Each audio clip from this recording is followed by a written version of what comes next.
Just two adjacent girls living in a lovely world.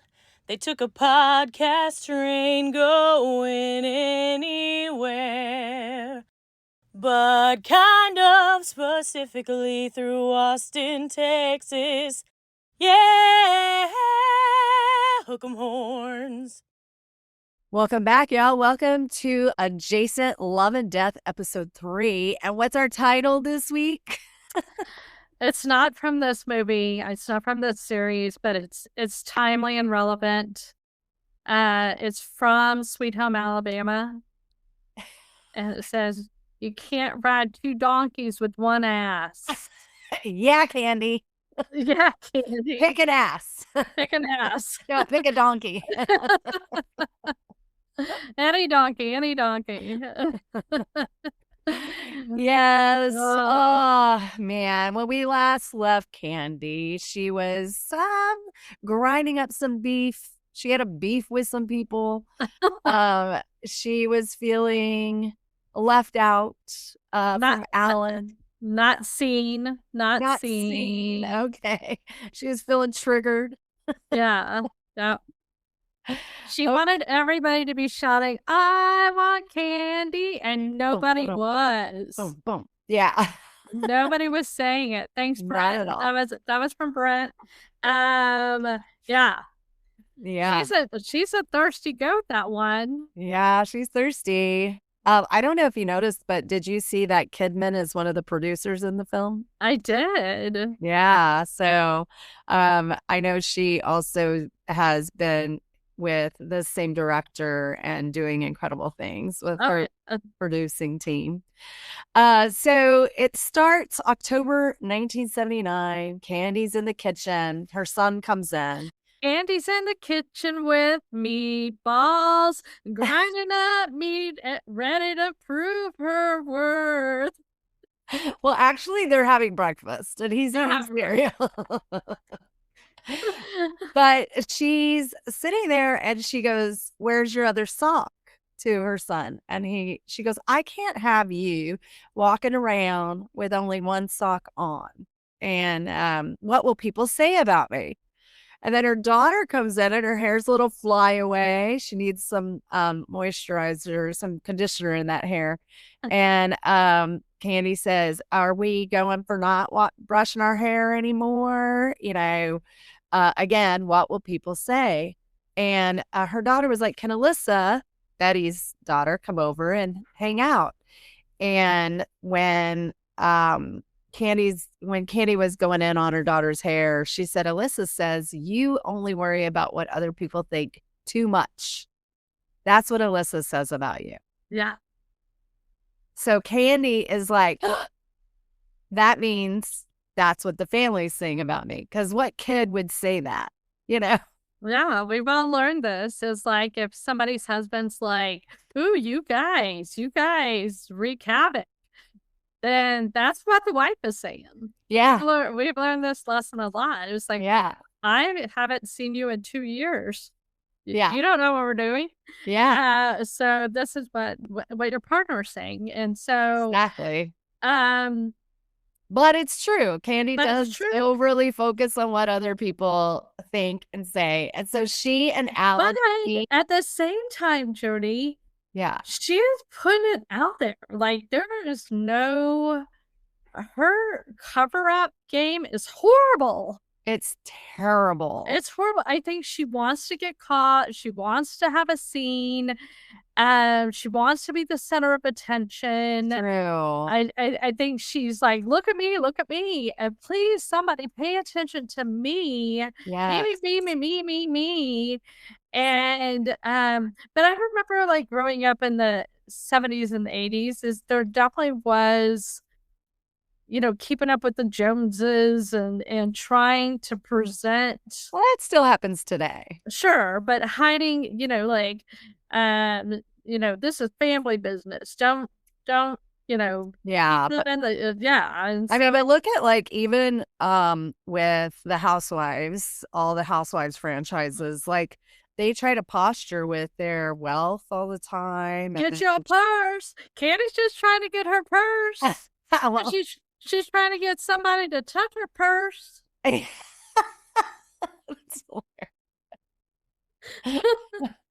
She's trying to give her purse to anybody that will take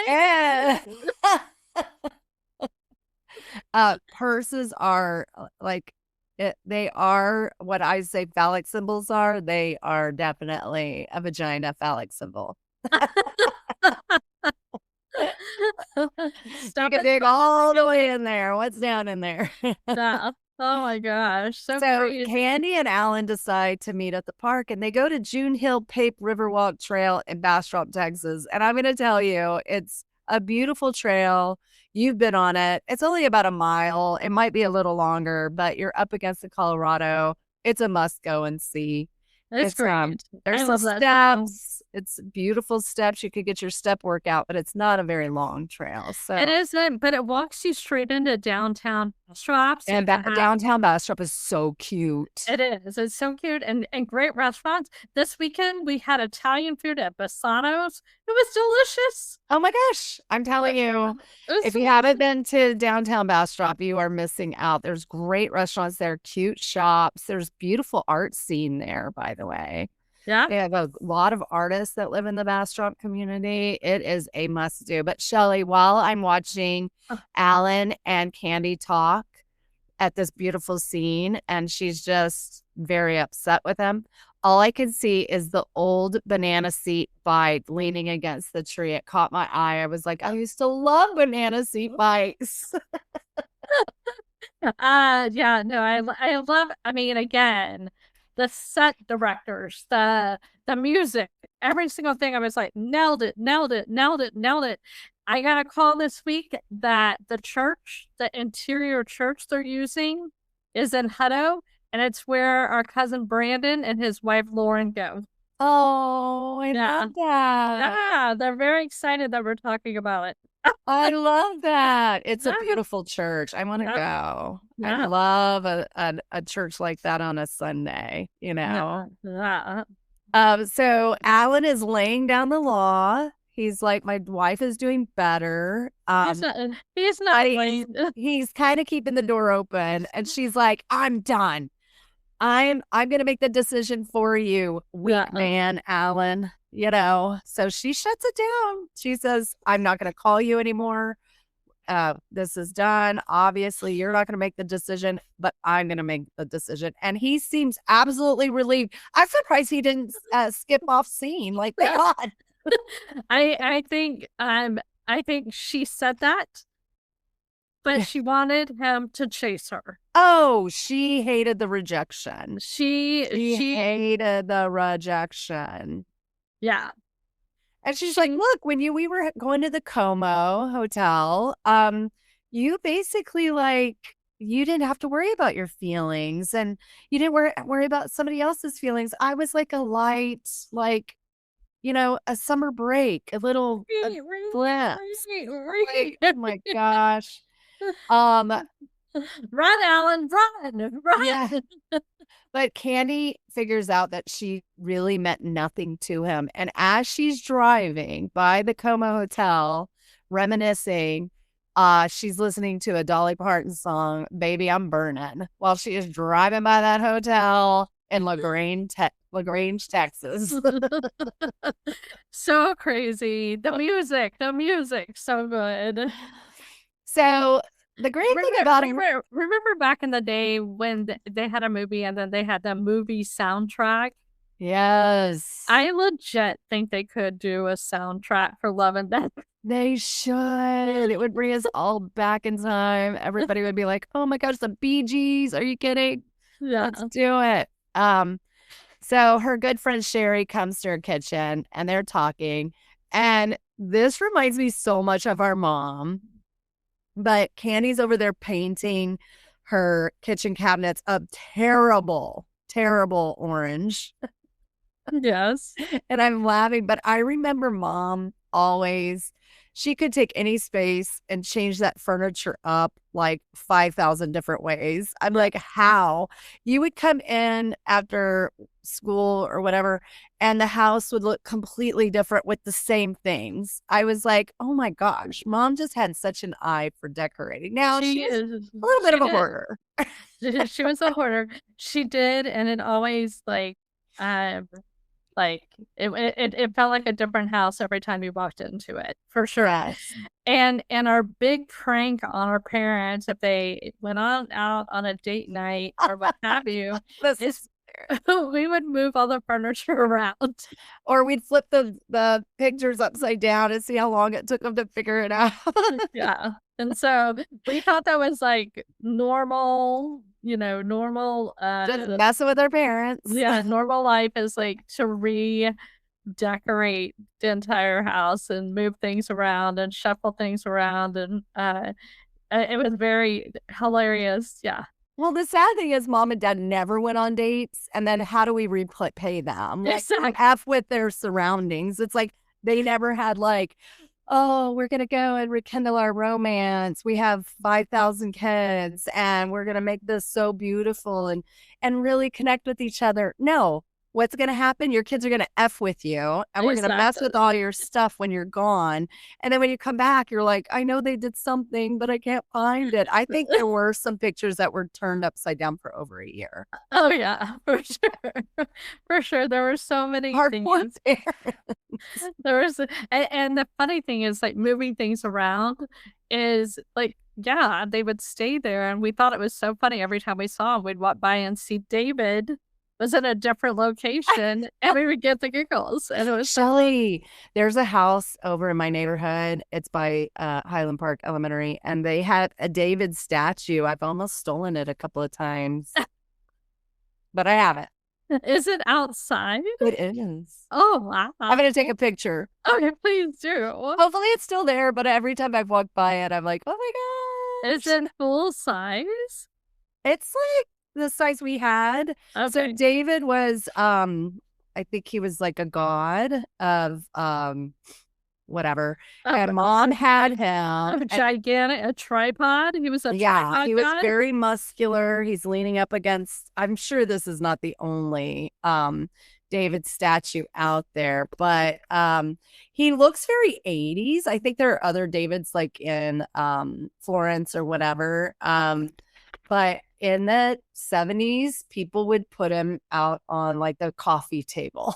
No, this is not the same David. I know, but I'm just saying, it's like, yeah, I know. He was a bearded man, and we, our dad had a friend, and we thought it was that guy. Oh, that's right. But no, it's not the David from Italian. Yeah. No, but it's this one guy who I think is like the 80. We called him David. Somebody else probably had a different name for him. I don't think he was like, he's not the David from like the Italian sculptures. No, not from Michelangelo. But this guy was our rendition of David. But he was carved out of wood, and I think a lot of families had him on their coffee tables, which I thought was like wildly inappropriate for our very clutch the pearls mom that we had. Very clutch. Well, yeah, because his goods were out. Yeah. Well, I think it had like a little fig leafy thing, but I couldn't tell, or if it just had some weird indentions. I don't know. I'm surprised I didn't take a microscope to it. Or, back in the day, you would like shade a leaf with like a pencil on some paper. Well, you probably never actually looked at it. Cause I remember it. I'm going to go see if that statue's there tomorrow when I walk Georgia around. I think I found it. Yeah, back to the show. So, Betty is having a worry that there's a lot on her breast. Betty from Love and Death. Love and Death. Not our mom. Not our mom. So she goes to the doctor, and of course, this doctor is like, Betty, you're fine, because, back then and sometimes today, some doctors don't always listen to their patients. You're fine, you're fine. So she thinks that she has breast cancer. Candy is concerned. She's like, I'm going to go check on my friend. And so she goes and checks on her. And Okay. Candy's not concerned. She's inserting herself. Yes. Being a Budinsky. She's trying to prove a point. She hopes to run into Alan. Alan tells her over the phone, and she's lickety split all the way there to try to run into him. Yes. And be a Budinsky. And you're right. She's playing a card. It's not reading this exactly right. Yeah, she is playing a game. Yes. And poking the bear and poking the flipping bear. And yeah. So she's at the house. Alan drives up. They're having a talk, and Betty's watching them, like the Kravitz that we all would be. And she's sitting there watching them, and she's like, this seems too familiar. Too familiar. Something's going on. And she's like, this is the funny part. So but Betty goes, walk her to her car. Yes. Betty's like, walk Candy out to her car. Yeah, so she's walk her to her car, and then she sees like, oh my gosh, this is, I can tell something's going on. And her female intuition that she's just, now that her brain isn't so focused on having a baby, maybe her brain is more like, oh, I see what's been going on in front of me. Now, Betty, I think there's a lot of factors. She tried to go all in with them, and it was awkward and weird. They went to the marriage retreat, the love encounter, what have you. Yes. And she tried aggressively. She's in menopause. She had a baby at the beginning of all of this. She's still in menopause. I don't know if she's not menopause. You mean she's had a postpartum.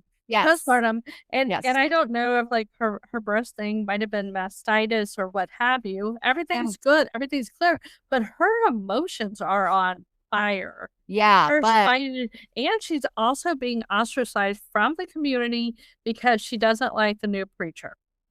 Right. Well, they decided to leave the church and take a break from the church because the preacher and her weren't getting along. And of course, Alan just follows whatever she's saying, which is fine.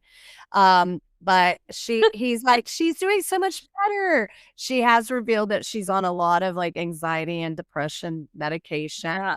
And then Candy says something like, hey, it sounds like the marriage encounter really worked for you. And Betty, maybe Pat and I should go to marriage encounter. And Alan's like, well, it's not for marriages that are in real trouble. What the heck? So he's saying, Betty and my marriage is so much better than yours and Pat's. Like, come on. Well, I have to agree. I think that I feel like Alan was like, somebody wants to have sex with me. Great. Okay, I want to have sex. Candy was like, I want to have an affair. And it started shifting, and she was always way more invested than he was. She did all the work. She did all the heavy lifting to make all those encounters work and make all of that work. And she's the one that sat around bashing both of their relationships. Right. And he just was like, hey, get on. Yeah. Get on again. Get on again. Yeah, this is working for me. Do you remember in episode 2 when they're in that tiny bathtub and his legs are all I wanted to die. I was laughing so because those tubs were they weren't modern day tubs. Well, I mean, they were for like, back in the day, and they were real shallow, smaller because people were smaller, and they were shallow. They were shallow, very shallow. So I was like, God, that looks super fun. Sign me up. It's not like heated rivalry bathtub. It's like I'm like, oh my gosh. So Candy goes home. She's brooding. She goes outside to smoke a Virginia Slims, and you could tell it's a Virginia Slims because it's about 3 inches long. And it's not a cigar, so it's a Virginia Slim. So long. I'm like, how long were those cigarettes? Oh my gosh. I think they're about 3 inches. I'm trying to, no, they were probably like 4 or 5 inches. Jody. They were so long. I know. I'm counting. I don't know if people know this, but an inch is about the size of the segments of your finger. And so I was kind of like, no, I think they were probably about 5 inches long. They were pretty long. Jody's fingers are also tiny. I know. They're a little, it's fine. It's fine. So she's outside, and Shelly, her house reminded me so much of the house we grew up in, Castlewood, because I was looking at all her beautiful little oak trees, and I was like, I remember when I was a kid and going out in our front and backyard and counting the trees, and there were over 80 trees in that yard. It was a beautiful lot. Those lots were like the most beautiful. They were huge, and the house had plenty of room for all 7 of us. It just was like, to me, it felt like paradise after moving away from 407 Tradesway. And Blackberry and da-da-da. Yeah. There were a couple of stops along the way. But she walks inside and the Love Boat is on. Come on. We lived by that. We lived by it. And back in the day, you couldn't record. You had to watch it live. You had to watch it. Right. It came out. And so the characters that had Gopher and Isaac and Julie, the cruise director, Captain Steubing and Doc and Vicky Steubing. And I don't know why Captain Steubing's daughter, Vicky, was on that ship with him. He was working. I don't know why she was there. And I think she was kind of a helper to Julie, the cruise director. Well, she was a junior cruise director. I think something happened to Captain Steubing's wife. Oh, that's right. So, I think she passed away. You're right. Oh, yeah. And I love you guys. Jody and I talk about we talk about Love Boat. We reference Love Boat a lot. Yes, I loved Love Boat. I remember Fantasy Island as well. The plane. I just loved all that that genre of time, that TV show. And it was like you had to watch it whatever night it came out, like Monday night or whatever, and you didn't want to miss it. You didn't want to miss it. And here's a fun adjacent fact. When we were working on theme songs, I tried to make the Love Boat work. That's right. Adjacent. It's shiny. Well, you should have AI do it. It would be so great. We could release it. I couldn't pull it off. I couldn't figure it out, but I tried so hard to make it the Love Boat theme song. So who was your favorite character on the Love Boat? Gopher. Gopher. I thought he was funny. I thought he was hilarious. I'd be like, I want to hang out with Gopher. I liked Isaac, the bartender. Yeah, Maybe that was just like a premonition of how many cocktails I would have. I'm just kidding. I thought Gopher was just silly. I thought he was silly. I mean, Captain Steubing was a little too intense. Thank God he should be. Yeah. And then the doctor was intense. And then Julie, she was too busy. Yeah, she didn't even hang out. But yeah, Gopher and I would have like hung out. Like we would have played pranks on people and had fun. I could see you, Gopher, and Isaac being like a dynamic trio. A squad. The squad. But we any road trip we're like, I had to be Julie today. Yeah, me too. Like Julie, the cruise director. So Candy walks in. She's over her husband having that affair with his TV, and she starts talking to him. Yeah. And she starts talking about going to the marriage encounter. I love Pat watching TV because that's how we were. Yeah. I can't pause it. I'm so sorry. This is my one exhale. This is my meditation. This is my laugh. Ha ha ha. 1 hour a week, 2 hours a week. I think he really loved TV a lot. Well, it's an hour a day, whatever he was doing. It was after he came home from work, he did all his dad jokes. He did all his, they ate dinner together. The kids were asleep. I'm going to watch one show. And she's like, me, me, me, me, me, me, me. No, Shelly, I think what it was is like he would work, he would come home. She was working all day too, doing family stuff, also having an affair. She was super busy. She was sleeping with. And then he would come home and start watching TV, and she still had all the other work to do. So it's okay. No, I but think if he she would have should have said, "You cooked, let me do the dishes." He could do like one chore. Yeah. But he liked to mow with his high socks and his, Yeah. his penny loafers. He seemed like a helpful guy. I didn't think anything. I didn't think, this is off base. She didn't like TV. She's anti-TV. Yeah, I know people like that. Gertie, Yeah. you kind of don't really watch that much TV. I love TV. I don't mind it. I like it. So she is like, maybe we should give Marriage Encounter a chance. Pat says it's a cult, but they go anyway. Yeah, I guess you do like TV, but you don't watch it. Like you're not like living for it. So then they go to the marriage encounter and they're asking questions like, why are we here? What is a tree? I hate it when people ask questions like when somebody asks you a question and you answer it with a question. I'm like, just answer the stupid question. But Pat is very much like, we are a tree. We grow roots. We make fruit to spread our seed. He sees marriage as like, it's not about our friendship and our connection. We're doing what it says to do, like get married, have kids, spread your seed, grow a family. And he tells her, he's like, you just always want more. You're never satisfied. You're insatiable. And she's like, you're right. I don't want to apologize for it. It's who I am. But Pat agrees to go.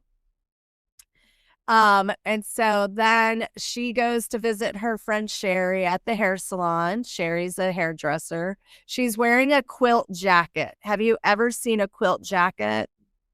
Yeah, on your daughter. I know. They're not, no offense, Cameron, they're not attractive. Nothing says like, I'm here for it than a quilt jacket.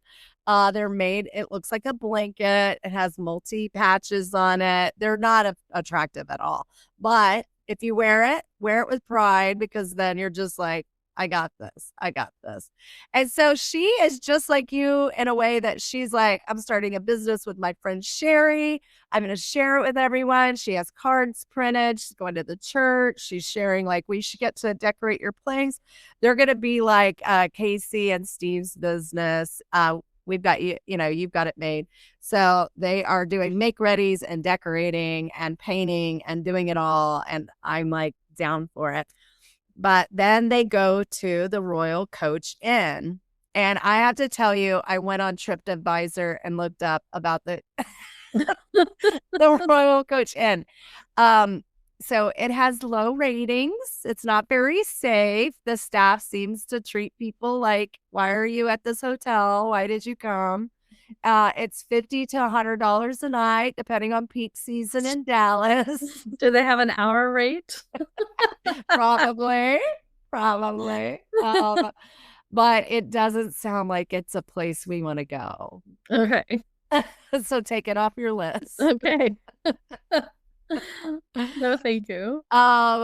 So they go, they see the humor in it. They don't see it as like a real solution, but it brings them closer together, Pat and Candy. Did it? Maybe. Okay, this is, and I think this is another classic 80s thing. He was supposed to write her a note, and he used lyrics. He used the Carole King song. He just rewrote the lyrics. He just used lyrics. And I have to tell you, I did it. I did it in the 80s. I was like, I don't know how to tell you how I feel, so I'm gonna use this song. Yes. And so, I think music is so powerful, and the fact that he wrote down that he knew the lyrics, that he was singing the lyrics, and he thought of you, and he wrote down the lyrics, and then she's irate. Oh, yes, you're right. She was so mad. He's like, "What are you doing?" But then he's just like, "This isn't for me. I think our marriage is fine. Like, Yeah. I don't see the problem." And she's like, "Okay, I guess I'm just, just gonna keep living my life that I'm not really interested in." Yeah. So they get back to Wiley, Texas, and then Betty calls because she's a flame leader. And that is the person who checks in with other couples. And Yeah. they are going to host, Betty and Alan are going to host Pat and Candy for dinner. What could go wrong? I'm like, oh my gosh, this sounds awful. Can you imagine getting this phone call? Well, Hey, Alan, it's Candy. hi, ring, ring, ring. Hey, ring. Hey, Alan, it's Candy. Hi, hi. So we're having dinner tonight. Yeah, How's Betty invited you guys. Yeah. Yeah. Yeah. She's making her very special tuna casserole. The house is going to smell like death. And we made some deviled eggs for you. Nothing sexy time like deviled eggs. Yeah. So you might want to eat before you come. Yeah. What could go wrong? Betty's not much of a cook like you. I do miss those lunches. I know. It would be great if we dropped off like one of those lunches to my office. Yeah. I think that would be nice. You don't miss our shower where only you got to get bathed in the shower? And I got to freeze underneath the And then well, so I think when it comes out, Pat and her are like, yeah, this is just not our thing. But then Pat finds a note from Alan to her, and he goes to Sherry and he's like, just tell me what you know. And so Sherry tries to, deny till you die. And then she reaches out to Candy and says, hey, your husband knows.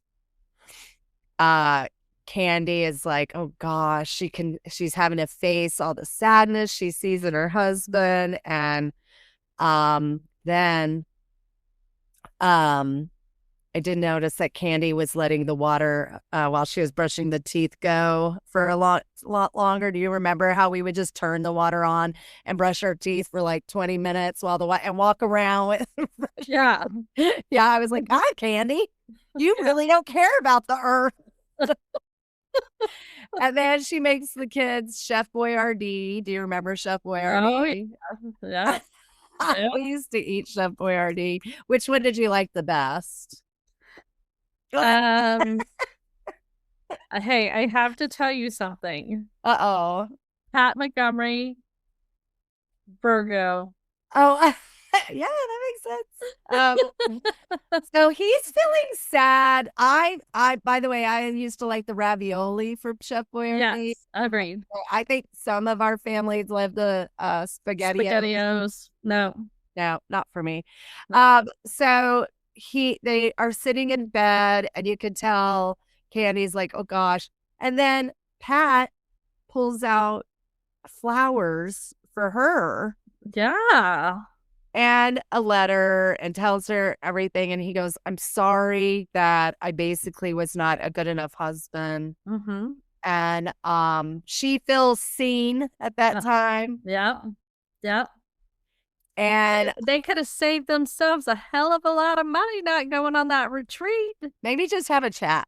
Just maybe just left that note out sooner. And then he's like, you know what? We should get away. Let's go to South Padre Island. And she's like, that would be so nice. Yeah. And I'm going to tell you, I do love SBI. It's fun. Now, do I see it as like a romantic, place? Not really. But that's okay. So that it was, I mean, that would have been like an 8-hour drive from Wiley, Texas. Yeah. So she goes by the church and she's doing her church work, and you can see they've rebuilt a new sanctuary. It is definitely AI generated. It does not fit in at all. But it looks very much like the church I go to, Presbyterian, Covenant Presbyterian.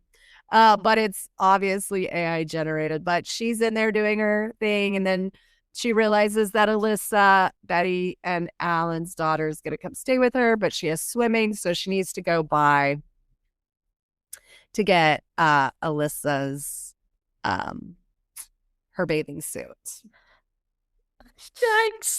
Yikes. So she goes over don't forget the peppermints. Yeah. Oh my gosh, Shelly, it's so sad. So she goes over. Betty's on to her and Alan, and Betty just asks Candy, have you been having an affair with my husband? And Candy says yes. So Betty gets up, walks out. She goes, give me a minute, comes back with an axe. And then the scene closes. And it's like, oh no, this is bad. Oh my gosh. And so, to be continued. Wow. What do you think? Are you ready for episode 4? No. Let's watch episode 4. But I want to save it till the whole thing, until episode 4. Then I'll share a thought. But okay, yeah, I mean, I have to tell you guys, if I walk into somebody's house, and even without any affair or anything, and they come out of a room with an axe, I'm running. I'm not gonna try to like de-escalate you. I'm like, my feet are gonna be like running out the door. Be a peace. And then I'd be calling Alan and say, your wife tried to kill me with an axe. Peace. Yeah. Yeah. So it makes me kind of question the truth. Yeah, it's hard to know, isn't it? Yeah, but there's not another side of the story. Yes. Yeah. Well, what a tangled weave we weave when we weave to deceive. Well,